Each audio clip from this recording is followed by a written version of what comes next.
Hello and welcome to G Fun Facts Online. Today we're stepping into a time machine and heading back to one of the most tumultuous periods in modern history. Imagine this. It's midnight, June 25th, 1975. You live in the world's largest democracy, a nation celebrated for its vibrant political life and hard-won freedoms. Suddenly, through a radio broadcast, you learn that your country is under a state of emergency. Your fundamental rights? Suspended. The press? Muzzled. Political opponents? Jailed overnight. This isn't a dystopian novel. This was the reality for millions of people in India. For the next 21 months, the nation was plunged into darkness. This is the story of the Indian emergency, a controversial chapter that fundamentally altered the course of a nation and holds powerful lessons for democracies everywhere. So how did it come to this? How does a democracy voluntarily switch off its own lights? The decision wasn't made in a vacuum. It was the explosive climax of years of simmering crises. Let's rewind a bit to the early 1970s. Prime Minister Indira Gandhi was riding high. She had won a massive victory in the 1971 elections with a powerful and popular slogan, Garibi Hatao, which means abolish poverty. It resonated with millions. But promises are often easier to make than to keep. The years that followed were tough. Economic hardship, rising inflation, and persistent accusations of government corruption began to seriously erode public trust. This widespread discontent didn't just stay in people's living rooms. It spilled onto the streets. Between 1973 and 1975, India was rocked by widespread protests and demonstrations. A towering figure emerged to lead this wave of opposition, Jayaprakash Narayan, or JP, a revered veteran leader from the time of Mahatma Gandhi's freedom struggle. He called for a total revolution, a complete, non-violent overhaul of the political and social system. This movement caught fire, especially in states like Bihar and Gujarat, where student-led agitations against corruption were already boiling over. To add to the pressure, a massive railway strike in 1974, led by the fiery union leader George Fernandez, brought the country's transport network to a grinding halt, further destabilizing the nation. The government was feeling the heat from all sides. The political cauldron was at its boiling point. But the final push, the event that directly triggered the declaration of emergency, came not from the streets, but from a courtroom. On June 12, 1975, the Allahabad High Court delivered a bombshell verdict. It found Prime Minister Indira Gandhi herself guilty of electoral malpractices during her 1971 campaign. The case had been filed by her political rival, Raj Narain. The punishment was severe. Her election was declared void, and she was barred from holding any elected office for 6 years. Think about that for a moment. The sitting Prime Minister of the world's largest democracy was, for all intents and purposes, legally unseated. While the Supreme Court later granted her a conditional stay, allowing her to remain Prime Minister but not vote in Parliament, the political damage was done. The opposition was in a frenzy, demanding her immediate resignation. The pressure was immense. Faced with this perfect storm of political chaos and a personal legal crisis, the government made its move.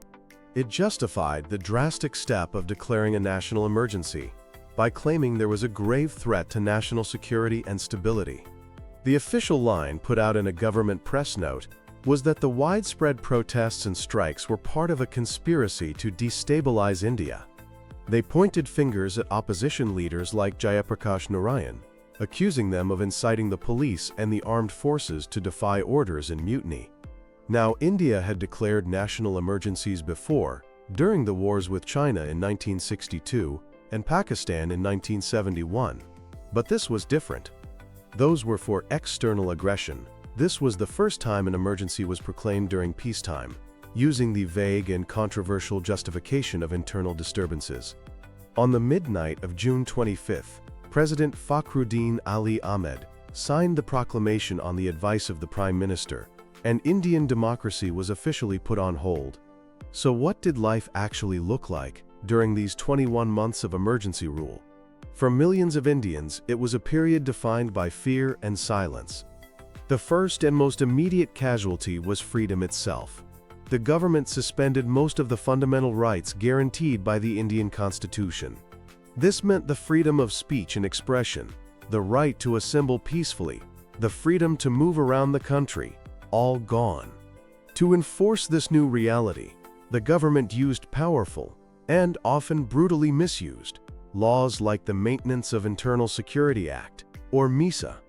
This law gave the authorities the power to arrest and detain anyone without trial for an indefinite period, and they used this power extensively. The numbers are staggering. The Shah Commission, an official body set up after the emergency to investigate what had happened, found that over 100,000 people were imprisoned under these preventative detention laws. This wasn't just a roundup of nameless activists. It included almost the entire top leadership of the opposition.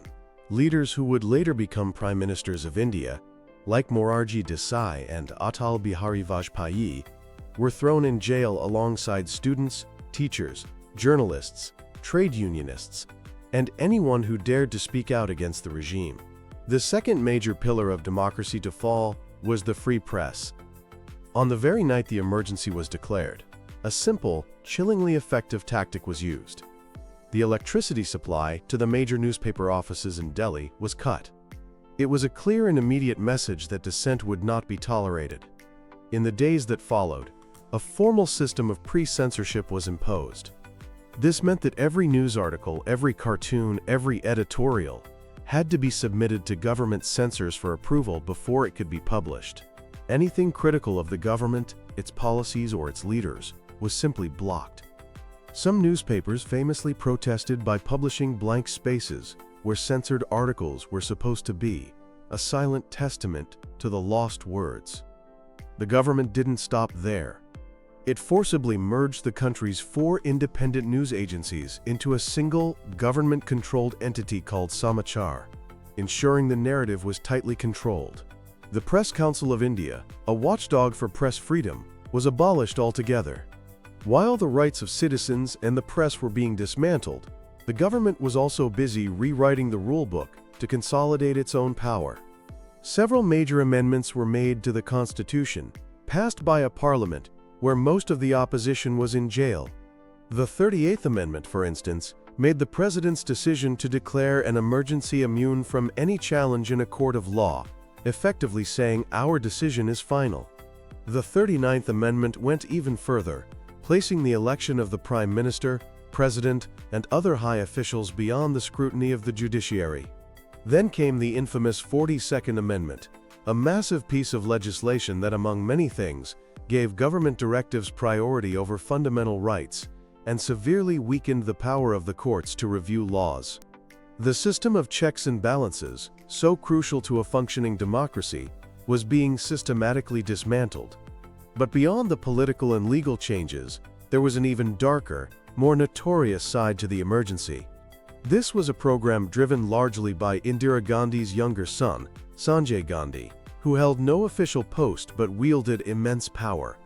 One of his signature projects was a brutal and aggressive population control program. This involved a massive campaign of forced sterilizations. Under the guise of family planning, millions of people, overwhelmingly poor and from marginalized communities, were coerced, threatened, or tricked into undergoing vasectomies. The Shah Commission later reported that an unbelievable 10.7 million sterilizations were performed during this period. There were horrifying reports of unmarried men and even elderly people being rounded up and forcibly sterilized to meet government-set quotas. Some of these procedures were botched in unsanitary camps, leading to infections and deaths. At the same time, major slum clearance drives were carried out, particularly in cities like Delhi. Under the banner of city beautification, entire neighborhoods were bulldozed, displacing thousands of families with little to no warning or alternative arrangements. These actions revealed a terrifying level of state overreach, targeting the most vulnerable sections of society with impunity. After 21 long, dark months of authoritarian rule, the emergency ended as suddenly and unexpectedly as it had begun. In January 1977, In a move that shocked the country and the world, Indira Gandhi announced on the radio that general elections would be held in March. Why? The exact reasons are still debated by historians to this day. Was she genuinely misinformed by her intelligence agencies, who reportedly told her that the people were happy and she would win easily? Was she bowing to quiet international pressure from other democracies? Or did she, a lifelong politician steeped in the democratic process, feel the need to seek a popular mandate to legitimize her continued rule? We may never know for sure. Whatever the reason, the announcement was like opening a pressure valve. Political prisoners were released from jail, and a whirlwind of political activity erupted across the country. The opposition parties, whose leaders had ironically bonded and strategized while locked up in the same prisons, saw a golden opportunity. They quickly united, putting aside their ideological differences to form a single entity called the Janata Party, which simply means the People's Party. Their campaign had one simple, powerful message for the voters: a choice between democracy and dictatorship. The people of India gave their verdict, and it was unequivocal. The election results of March 1977 were a political earthquake. The Janata Party and its allies won a landslide victory. Indira Gandhi's Congress Party was decimated. In a stunning and deeply personal rebuke, both Indira Gandhi and her powerful son Sanjay lost their own parliamentary seats. The electorate had spoken, loud and clear. For the first time in independent India's history, a non-Congress government came to power, with Morarji Desai, one of the key leaders jailed during the emergency, becoming the new prime minister. The state of emergency was officially lifted on March 21, 1977. The new Janata government quickly got to work trying to undo the damage and erect safeguards for the future. They established the Shah Commission to create an official, public record of the excesses and abuses of power that had occurred. They also passed the crucial 44th Constitutional Amendment in 1978. This was a vital piece of legislation that introduced safeguards to prevent the misuse of emergency powers in the future. Most importantly, it changed the grounds for declaring an internal emergency from the vague and easily manipulated term internal disturbance to the much more specific and high-threshold armed rebellion. It also restored many of the powers of the judiciary and re-established the primacy of fundamental rights. So, what is the lasting legacy of those 21 dark months? The Indian emergency remains a stark and powerful reminder of just how fragile democracy can be. It's a real-world case study in how easily constitutional checks and balances can be eroded by a government determined to hold on to power. It showed the world the profound dangers of unchecked executive authority, a compliant judiciary, and a silenced press. But it also has a more hopeful legacy. The way it ended, with millions of citizens, many of them illiterate, fearlessly using the ballot box to oust an authoritarian government, is a powerful testament to the resilience of the democratic spirit. The dark days of the emergency serve as a permanent lesson, not just for India, but for the world, on the critical importance of upholding civil liberties, constitutional principles, and the eternal vigilance that is, and always will be, the price of freedom. Thank you for joining us on G Fun Facts Online for this deep dive into a pivotal moment in history. We hope it gave you something to think about. Until next time, stay curious.